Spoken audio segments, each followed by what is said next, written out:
Morning guys. Keshu good morning. Good morning. તો કેશુ શું ખાય છે? મેરી ગોલ્ડ બિસ્કિટ ખાય છે. અને આ બાજુ પરી તૈયાર થાય છે. પરી તૈયાર થઈને આવશે એટલે કાલે રાતે પપ્પા લાયા હતા મંચુરિયન. તો પરી કે હું આજે મંચુરિયન ખાઈને જઈશ. Good morning. તો જો પરી મંચુરિયન ખાય છે તો ગુડ મોર્નિંગ નથી બોલતી અને એની ચા પણ ઠંડી થઈ ગઈ છે. પરી ચા પી છે કે શું કરી લીધો નાસ્તો? આજે નાસ્તામાં મમરા છે. મમરા ભર્યા છે. ક્રિશિવની સ્કૂલની બહાર બાકડા પર બેઠા છે કારણ કે હજુ મેઇન ગેટનો દરવાજો ખોલ્યો નથી. અંદરથી લોક છે. દરવાજો ખોલશે એટલે હું ક્રિશિવને અંદર ક્લાસમાં મૂકી આવીશ. ક્રિશુ ત્યાં સુધી શું કરીશું? આંબા પર કેટલી કેરીઓ થઈ છે જોઈ લે. શું છે? કૂતરું છે. કૂતરું જો કેટલી બધી કૂતરાને આળસ થઈ ગઈ છે.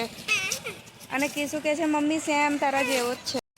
ક્રિશિવ અને પડીને મૂકીને ઘરે આવી મેં મારા માટે ચા બનાવી. આ બાજુ ચાઇનીઝ રોલ સેલો ફ્રાય કરું છું. અને આજે ટિફિનમાં બનાવી છે ભાખરી. બીજી ભાખરી બનાવીને ઠંડી કરીને ડબ્બામાં મૂકી દીધી છે. અને આજે છે સેવ ટામેટાનું શાક. તો હું હવે ડબ્બા ભરીને તૈયાર કરીશ અને પછી હું પીશ ચા. ગાઈસ મારા બધા કામ પતી ગયા. જો કચરા પોતા થઈ ગયા છે. કાર્પેટ પાથરી દીધું છે. રસોડું સાફ થઈ ગયું છે. પછી આ બાજુની રૂમોમાં કચરા પોતા કરીને દરવાજાને સ્ટોપર મારી દીધી છે બારીઓ વાંકીને. હવે થઈ ગયા છે 10:30. તો જઈશ ક્રિશિવને લેવા. ક્રિશિવને લઈને થોડું શાક લેવું છે તો શાક લઈશ. સમય હશે તો લઈશ, નહીં તો પછી આપણા ઘર નીચે ફ્લેટમાં આવે જ છે શાકવાળા, તો પછી એમની સાથે શાક લઈ લઈશ.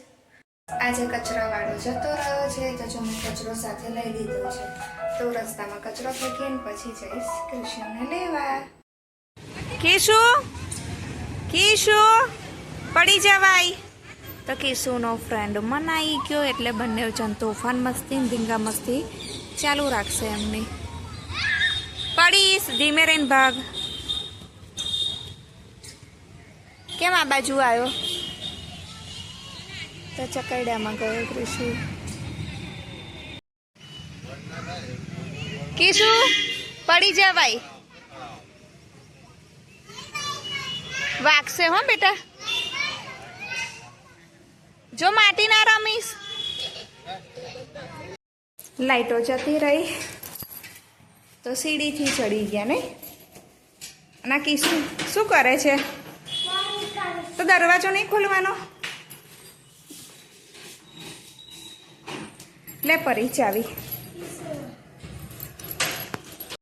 તો ક્રિશિવને આજે સ્કૂલમાંથી શું ગિફ્ટ મળી?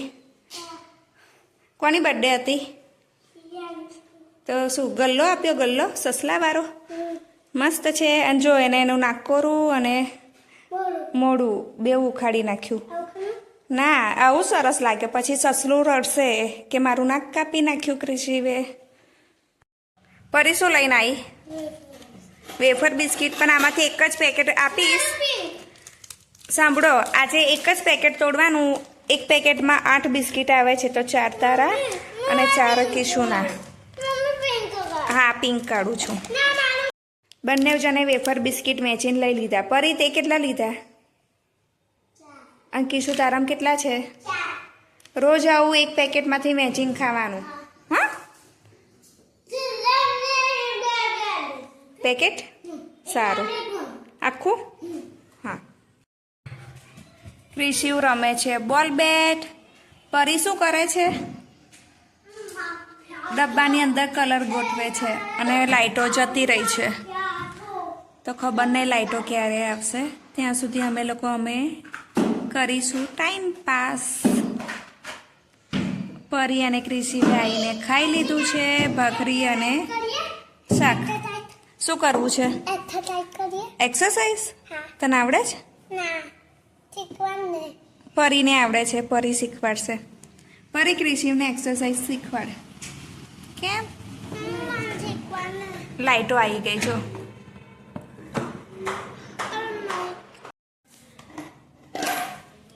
તો હું ચોરી લઈને બેસી ગઈ છું. હવે કરીશ ચોરી સાફ અને રીંગણ. તો ચોરીનું શાક કોને ફેવરેટ છે, પરીને કે કિશુને?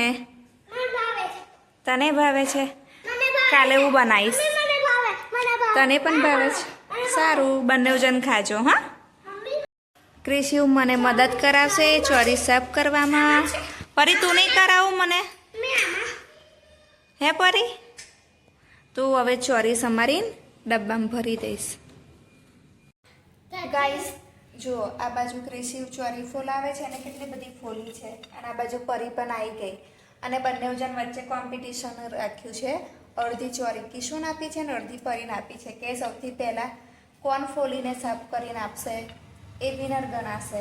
બરાબર ને? પરી ચોરી સમારે છે બેઠા બેઠા, અને આ બાજુ ક્રિશિવ વાડકીઓની ગણતરીની ક્રિશિવ વાડકીઓથી કંઈક બનાવે છે. બધી વાડકીઓ લાવી દીધી હે ક્રિશિવ. અને આ બાજુ પરી શું કરે છે? ચોરી સમારે છે બેઠા બેઠા. પણ પરી ચપ્પુ તો તે ઊંધું પકડ્યું છે. હા, હવે છતું પકડ્યું. થોડી નાની સમારે. હા, તો પરી મારા કામમાં ઓછું કરે છે. મારું કામ ઘણું બધું ઓછું કરે છે આજે જો. અને એને દિયા પણ ઘણા બધા ફૂલી નાખ્યા બેઠા બેઠા.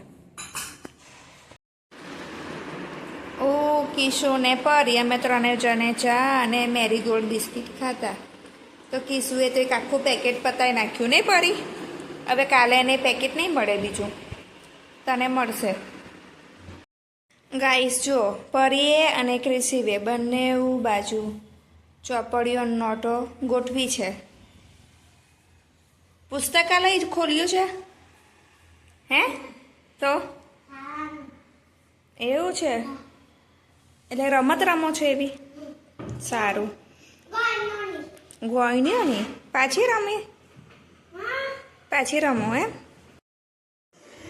ગાઈસ જુઓ પરી અને ક્રિશિવ બંને જણ ટીવીમાં જોઈને ડાન્સ કરે છે.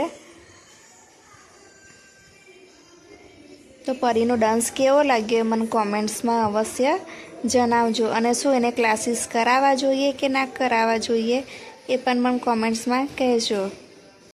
ગાઈસ પરી, ક્રિશિવ અને પરીની બેનપણી ત્રણે જણ સ્કૂટી પર ચડી ગયા છે. કોનું છે સ્કૂટી? પણ આ તો એક્ટિવા છે. શું રમો છો? એવું રમાય? તો ક્રિશિવ ડિસાઈડ નથી કરી શકતો કે કયા એક્ટિવા પર બેસવું છે ને રમવું છે. નહીં પરી? ક્રિશિવ નક્કી નથી કરી શકતો ને શું રમવું છે. મૂકી દો જ્યાંથી લીધી ત્યાં. ગાઈસ સાંજના 7 વાગી ગયા છે અને આજે મારે બનાવી હતી ઈડલી, પણ મારી પાસે ઈડલીનું સ્ટેન્ડ નથી. તો મેં મારો દેશી જુગાડ કરીને મેં ઈડલી બનાવી છે, એવું તમને બતાવું. તો જો હું આવી રીતે ઢોકળાનું ખીરું કરું છું, અને પછી આ જે ગ્લાસ છે એનાથી હું રાઉન્ડ શેપ આપી દઈશ. જુઓ, પછી એ ઠંડુ થશે એટલે એને હું લઈ લઈશ. તો આવી રીતે ઈડલીના શેપ તૈયાર થઈ જાય છે. જુઓ, અને આ બાજુ મેં સંભારની દાળ બનાવીને તૈયાર કરી છે, વઘાર કરવાનો બાકી છે. તો ઈડલી થઈ જશે પછી એનો વઘાર કરીશ. અને આ બાજુ ક્રિશિવ શું કરે છે ચાલો તમને બતાવું. તો ક્રિશિવ એના ફેવરેટ સોંગ પર ડાન્સ કરે છે. તો તમને ક્રિશિવનો ડાન્સ કેવો લાગે છે એ મને કોમેન્ટ્સમાં અવશ્ય જણાવજો. ગાઈસ પરી ઈડલી લઈને બેસી ગઈ છે, તો મેં એને ઈડલી સાંભાર આપી દીધો છે. અને આ બાજુ ક્રિશિવને અંદરની સરગવો લેવી હતી અને એને સરગવો બહુ ભાવે છે, તો મેં એના માટે વધારે સરગવો નાખી હતી. તો ક્રિશિવ ખાય છે. પરી ટામેટું છે બેટા, પેલી ડીશમાં મૂકી દે. પરી ઠંડુ થાય ને એટલે ખા હો બેટા. અને બંને જણે ઈડલી સાંભાર ખાતા ખાતા જોવે છે ડાન્સ શો, અને લાગે છે કે પરી વહેલી જ તકે ડાન્સ શીખી જશે, અને મારે એને એકેડમીમાં મૂકવી પડશે, ડાન્સ એકેડમીમાં. તો મિત્રો આજનો મારો દિવસ આમ જ પૂરો થાય છે. તો તમને આજનો મારો વ્લોગ કેવો લાગ્યો એ મને અવશ્ય જણાવજો. અને હા મિત્રો, આવજો. Good night. પરી અને ક્રિશી બંને જણને લાગી ગઈ ભૂખ, તો મેં બંનેને ઇડલી સાંભાર આપી દીધો છે. તો પરી હજુ એની ઇડલી તોડી નથી, એ કે મમ્મી તું તોડી આપ. અને આ બાજુ ક્રિશીએ ઇડલી જાતે તોડી અને એની જાતે ખાઈ છે. તો ક્રિશી, ઇડલી સાંભાર કેવો બનાવ્યો છે? તને ભાવ્યો સાચેકમાં? અને પરી પાણીથી જ પેટ ભરે છે. પરી, ઇડલી સાંભાર તો ખા બેટા. તો મિત્રો, આજનો મારો વ્લોગ અહીંયા જ પૂરો થાય છે. તો તમને આજનો મારો વ્લોગ કેવો લાગ્યો એ મને અવશ્ય જણાવજો. અને હા મિત્રો, મને સબસ્ક્રાઈબ કરવાનું ભૂલતા નહીં. તો આવજો. Good night.